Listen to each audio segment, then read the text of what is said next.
question for you today. So we're going to plug in all this information given in the question, square root of 34, 3, and 21. We're trying to find the area of the larger triangle. So first we can recognize we're going to do Pythagorean theorem to find BC, which is the missing side of the smaller triangle, and recognize that these triangles are similar. So we're going to end up doing sort of a ratio thing to find out DE, and then we're going to do the area equation for a large triangle. So I found that missing side through the Pythagorean theorem is going to equal 5. And then we can see that AE is equal to, well, the area is 1/2 base height, which we know that. And then we're going to do the ratio of AC to AE for this.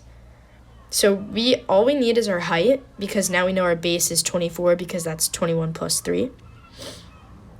So AC to AE, that ratio is 3/24. So that is a ratio of 1 to 8. So basically every value of AE, every side, is going to be 8 times as much as AC. So in knowing this, all we have to do is multiply that height of the smaller triangle times 8. That is going to be equal to 40, and that is our height. So that's DE.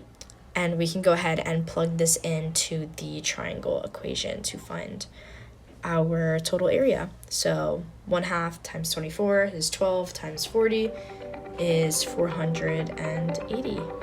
And that is how you solve this question.